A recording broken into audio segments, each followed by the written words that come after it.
While all eyes seem to be on Xabi Alonso and Leverkusen, don't forget to look at RB Leipzig. This one is a Marco Rose tactic simply called Marco Rose. And it's basically Marco Rose, if you don't know who he is, seems to be the head coach of RB Leipzig right now, who are in fourth position at time of recording at least in the Bundesliga and seems to be doing very well. Now, the only unfortunate description part is that it says Rose has created a 4-2-2-2 FM24 tactic with a 100% win rate and 3 goals per game. There is a video on the tactic itself, how they went through the season with RB Leipzig. Definitely check it out. It is definitely, all these videos tend to be worth a lot of information, that more than I can offer on why they created the tactic, how they created the tactic, how they figured it out, and all that. So definitely check out the video when you get a chance. But we are going to check out this Marco Rose tactic with our three teams of Liverpool, Aston Villa, and our championship side of Ipswich Town. But first up, the Premier League. Taking a look at the Premier League table, I mean, Tottenham being the awkward one there, but Liverpool in second place, 86 points is pretty much average of where you expect them to be, whether you took control of them or not at the start of FM24.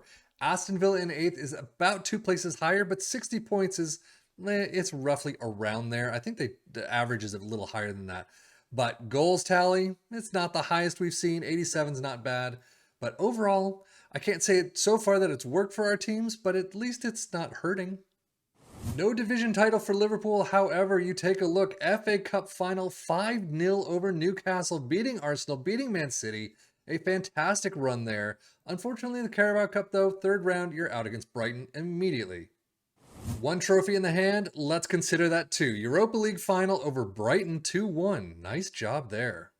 So overall, this is a pretty good season for Liverpool. We've definitely seen better, no question about it, but Liverpool in second place, you'll love to see Champions League right there next season. Winners of the Europa League, fantastic. FA Cup winners. Carabao Cup is the real only blemish, and yeah, whatever. Squad-wise, as we take a look, 31 goals for Jota, Salah with 30, and Nunez with 24, and that's it in the double digits. Assist-wise, Robertson and Tsimikas, 13 and 18 apiece. You also have Trent and McAllister with 13 there as well. But 735 for Mohamed Salah is a fantastic mark, of course. And how did Aston Villa do? Well, I mean, they got to the Carabao Cup semi-final, so fantastic job there. Out against Chelsea, though. You do draw Ipswich Town in the fourth round. You get to the fourth round replay in the FA Cup, lose out in penalties 3-all. So competition-wise, this is most likely a season to forget for Aston Villa. We've definitely seen them higher. 8th place in the league is not great. Out in the quarters of the Conference League, we've seen better. Fourth round, semifinals of the Carabao Cup is pretty good, but FA Cup, And you can definitely see it, not a lot of green there. I mean, it's actually more than sometimes. But Ollie Watkins with 29 goals, Diaby with 17, assists 12 for Luis, Matikash with 10, and that's all in the double digits.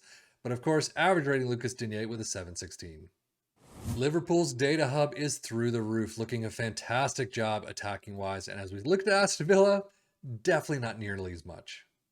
Taking a look at the Premier League stats, and they're definitely out of here in a couple places. But most goals, Liverpool in second with 87, only 2 below Tottenham. Aston Villa all the way down in 8th with 60, sorry. Few shots against, Liverpool in 4th, Aston Villa in 7th. Most possession, Liverpool with only 53%. They're not here, and not here, but most shots for Liverpool in first with 630 and Aston Villa with 480. So how did our championship side of Ipswich Town do? Well, league table, they got second place, automatic promotion, only 1 point above Southampton, but 97 points, 112 goals, topping the league there. A fantastic job. But domestic cups for Ipswich Town, out in the Carabao Cup second round against Southampton, so pretty much almost immediately at least. But you do get to the FA Cup quarterfinals against Southampton after we already saw Aston Villa's in there, but quarterfinals is pretty nice. So overall, championship, fantastic job in second. FA Cup quarters is another fantastic job. Carabao Cup, whatever, as I usually say.